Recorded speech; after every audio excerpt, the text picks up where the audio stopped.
Jack Burnham pointed out that the result of combining art and technology was a disaster. In his point of view, some of the simple mechanical devices and sculptures were regarded as succeeds in the context of art. And the only machine-driven or electrically powered art which was successful was the robots and constructions of the Swiss Jean Tinguely, while most of the work was a failure. He has listed 5 projects that he concerned as examples to prove the failure.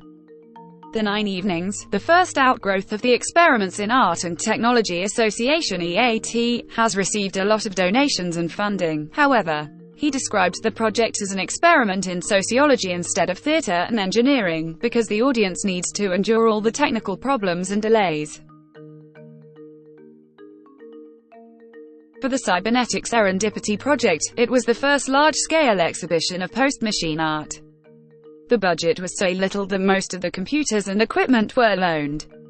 Some of the exhibits were destroyed during shipping. Even worse, some of the engineers were unpaid after the opening. For the software project, at least 2/3 of the artwork were the simulation of existing art styles. There were a lot of operational problems in the computer programs before the exhibition.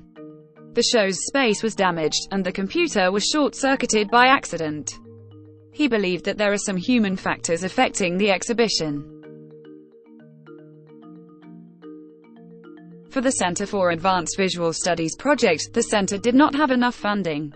There was a rapid decline in technological artwork in the center, and it seemed that they did not accept scientific artwork that did not produce beautiful photographs. For the Art and Technology project, the exhibition was thorough and proficient. However, there were criticisms on the exhibition that it is only a commercial cooperation, it was not really about art. Burnham concluded that there were few reasons why the combination of art and technology was a failure.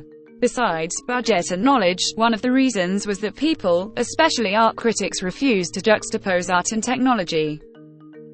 People could not accept the new way of the art form. Even though they are using computer programs, they would follow their past experience, see the new technology as a tool to make traditional style artwork. Edwards' interpretation of cybernetics is about feedback. According to Wiener, cybernetics developed a scientific method using probability theory to regulate the transmission and feedback of information as a means of controlling and automating the behavior of mechanical and biological systems. In Ascott's view, art is located in an interactive system. It is about the transmission of messages or information to and fro of individuals in a network, which can be regarded as a feedback loop.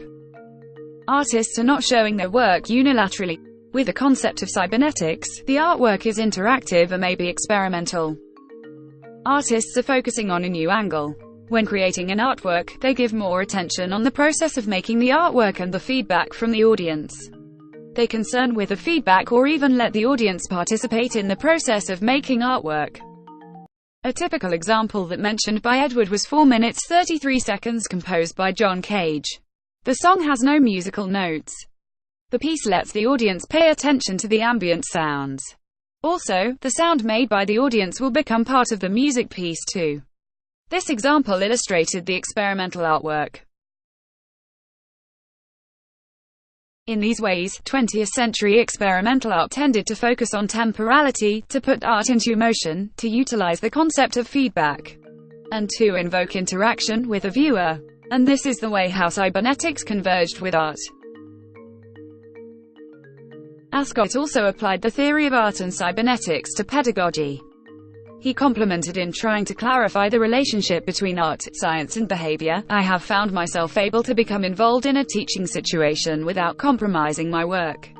The two activities, creative and pedagogic, interact, each feeding back to the other. Both, I believe, are enriched. According to the essay, through this pedagogy, students could have a new perception of his personality, strengths and weaknesses as an artist, and about the nature of art itself. Were not only thrown into question, but were actively transcended through the forced adoption of different behavioral characteristics and a rethinking of art making and art as process and system.